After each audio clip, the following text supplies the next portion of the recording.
Hello friends, welcome to home food recipes. આજે આપણે શિવરાત્રી કે બીજા કોઈપણ વ્રત ઉપવાસમાં ખાઈ શકાય એવી ફરાળી રાજગરાની ભાખરી બનાવશું। આ રાજગરાની ભાખરીને તમે કોઈપણ ફરાળી શાક સાથે ખાઈ શકો છો। એ ખાવામાં ખૂબ જ હેલ્ધી હોય છે, કારણ કે રાજગરામાં ખૂબ જ કેલ્શિયમ હોય છે, તો ઉપવાસમાં તો તમારે આને જરૂર ખાવી જોઈએ। અને મેં ચેનલ ઉપર ફરાળી સુરણ બટાકાનું શાક અને શક્કરિયા બટાકાના શાકની રેસીપી પણ બતાવેલી છે। એ બંને રેસીપીની લિંક હું નીચે ડિસ્ક્રિપ્શન બોક્સમાં આપી દઈશ, જેથી તમે જોઈ શકો। આ રાજગરાની ભાખરી બનાવવી થોડીક મુશ્કેલ છે, કારણ કે જ્યારે આપણે એને વણીએ છીએ તો ઘણીવાર એ તૂટી જાય છે। તો આજે હું તમને પરફેક્ટ રીતે રાજગરાની ભાખરી કેવી રીતે બનાવવી એ શીખવાડીશ। આ રીતે જો તમે આ ભાખરી બનાવશો તો વણતી વખતે કે ઉખાડતી વખતે એ સહેજ પણ તૂટશે નહીં। તો ચલો એને બનાવવાનું શરૂ કરીએ। સૌથી પહેલાં એક બાઉલમાં આપણે સવા કપ જેટલો રાજગરાનો લોટ ઉમેરીશું। એક કપની ઉપર 1/4 કપ જેટલો લોટ છે, ગ્રામમાં 130 ગ્રામ છે। હવે આપણે આની અંદર અડધી મોટી ચમચી એટલે કે હાફ ટેબલ સ્પૂન જેટલું ઘી ઉમેરીશું। આનાથી વધારે ઘી આપણે નથી ઉમેરવાનું। અને જો ઘીની જગ્યાએ તમે તેલ લેતા હોય તો એક મોટી ચમચી એટલે કે 1 ટેબલ સ્પૂન તેલ નાખવાનું છે। અડધી ચમચી જેટલું આપણે આની અંદર સિંધવ મીઠું નાખીશું। એક નાની સાઇઝનો બાફેલો બટાકાનો માવો ઉમેરીશું। ગ્રામમાં આ 80 ગ્રામ જેટલો માવો છે। બટાકાને બાફ્યા પછી એની છાલ કાઢીને મેં એને છીણી લીધો હતો। હવે આપણે બધી જ વસ્તુને મિક્સ કરી લઈશું। પહેલાં લોટ અને બટાકાનો જે માવો છે એને આપણે સરસ રીતે મિક્સ કરી લઈશું, તો પછી કેટલું પાણી નાખવું એ આપણને ખબર પડશે। બટાકાનો માવો તમારે ચોક્કસ નાખવાનો છે, એનાથી આપણી જે ભાખરી છે એ સોફ્ટ બનશે, નહીં તો એ બિસ્કિટ જેવી કડક બનશે તો શાક સાથે તમને ખાતા નહીં ફાવે। તો હવે થોડું થોડું પાણી નાખીને આપણે મીડિયમ સોફ્ટ લોટ બાંધવાનો છે। તો અહીંયા તમે જોઈ શકો છો કે મેં મીડિયમ સોફ્ટ લોટ બાંધી લીધો છે।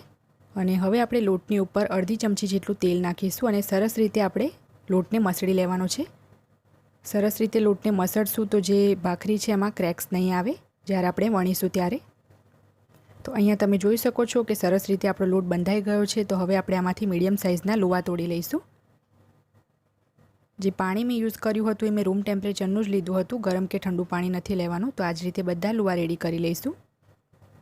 બધા જ લુવા મેં રેડી કરી લીધા છે અને આટલા લોટમાંથી મીડિયમ સાઇઝના 6 લુવા બનીને તૈયાર થયા છે। તો હવે આપણે ભાખરી વણી લઈએ। ભાખરી વણવા માટે મેં એક પાટલી ઉપર એક પ્લાસ્ટિક પેપર ગોળ કાપીને મૂકી દીધું છે। આ પેપરને અમે જુવારના રોટલા બનાવવામાં યુઝ કરીએ છીએ, તો મેં એને સારી રીતે ધોઈ લીધું છે અને થોડોક સૂકો રાજગરાનો લોટ મેં લીધો છે। એની અંદર આપણે લુવાને રગદોળીને રાજગરાની ભાખરી વણી લઈશું। મીડિયમ સાઇઝની જ હું ભાખરી વણીશ, એકદમ વધારે મોટી મોટી ભાખરી નથી વણવાની। અને ભાખરીને આપણે આખી ઉખાડીને નથી ફેરવવાની, આપણે આ રીતે પેપરને જ ગોળ ફેરવતા રહીને વણીશું। અને વિડીયોમાં તમે જોઈ શકો છો કે સાઈડ ઉપર થોડી થોડી ક્રેક્સ આવી છે। રાજગરાની ભાખરીમાં આ રીતની થોડી ક્રેક્સ આવશે જ, કારણ કે જે લોટ હોય છે એ એકદમ હલકો ગગરો હોય છે, એકદમ ઝીણો નથી હોતો। તો આ રીતની ક્રેક્સ આવે તો આપણે પરાઠો વણાઈ જાય, ભાખરી વણાઈ જાય પછી આપણે આ રીતે સાઈડ પરથી એને સરખી કરી લેવાની છે। આ રીતે સાઈડ પરથી ગોળ ફેરવતા રહીને એને જોઈન્ટ કરી લઈશું। અને હવે આપણે ફક્ત સાઈડ પરથી થોડી વેલણ લગાવી દઈશું, એ પછી આપણે આને તવી ઉપર શેકી લઈશું। તો આપણો રાજગરાનો પરાઠો એટલે કે ભાખરી બનીને તૈયાર છે, અને શેકી લઈએ। ગેસ ઉપર મેં એક નોનસ્ટિક તવી ગરમ કરવા મૂકી દીધી છે અને તવી જ્યારે એકદમ સરસ રીતે ગરમ થાય એ પછી જ આપણે આની ઉપર રાજગરાની ભાખરી મૂકીશું અને ધીમા તાપે સહેજ બ્રાઉન સ્પોટ આવે ત્યાં સુધી શેકાવા દઈશું। જ્યારે એક સાઈડથી ભાખરી હલકી હલકી શેકાઈ જાય, સહેજ શેકાઈ જાય તો બીજી તરફ ફેરવીને આપણે એને બીજી તરફ મીડિયમ ફ્લેમ પર શેકીશું। આ રીતે ઉઠાવીને જોઈ લેવાની છે કે બરાબર શેકાઈ છે કે નહીં। તો ફરીથી મેં થોડીવાર શેકાવા દીધી છે અને જ્યારે બીજી તરફથી સરસ રીતે ભાખરી શેકાઈ જાય તો એની ઉપર અને સાઈડ ઉપર અડધી ચમચી તેલ નાખીને ચમચાથી દબાવતા રહીને બંને બાજુ ફેરવતા ફેરવતા આપણે એને શેકી લઈશું। મીડિયમ ફ્લેમ ઉપર શેકીશું, જેથી એ કાચી ના રહી જાય। જો તમને શેકતી વખતે તેલ ઓછું લાગે તો તમે થોડું વધારે પણ તેલ યુઝ કરી શકો છો। હું અહીંયા એકદમ વધારે તેલ યુઝ નથી કરતી।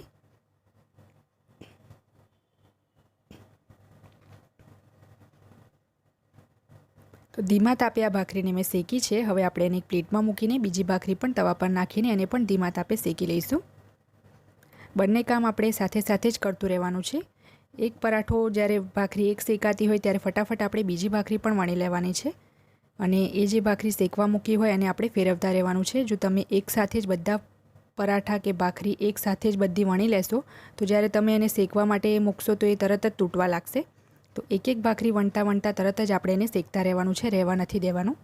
જે સાઈડ ઉપર ક્રેક્સ આવી છે એને આપણે સરખી કરી લઈશું અને સાઈડ પર આપણે થોડીક વેલણ ચલાવી લઈશું આ રીતે। તો આ ભાખરી પણ આપણી તૈયાર છે, આને પણ આપણે શેકી લઈએ।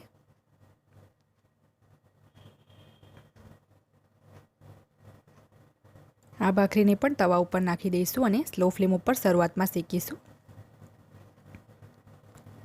જ્યારે એક તરફથી શેકાઈ જાય તો બીજી બાજુ ફેરવીને બીજી બાજુ આપણે મીડિયમ ફ્લેમ ઉપર શેકીશું અને બીજી બાજુ પણ આ રીતે બ્રાઉન સ્પોટ આવી જાય ત્યારે આપણે એના ઉપર તેલ નાખીશું। થોડુંક તેલ સાઈડ પર અને થોડુંક વચ્ચે નાખીને આપણે એને શેકવાની છે। બંને બાજુ ફેરવતા ફેરવતા મીડિયમ ફ્લેમ પર શેકશું। શરૂઆતમાં આપણે એને ધીમા તાપે શેકવાની છે અને એક બાજુ ફેરવી દઈએ એ પછી આપણે ગેસની ફ્લેમ મીડિયમ રાખીને આખી ભાખરીને શેકી લેવાની છે।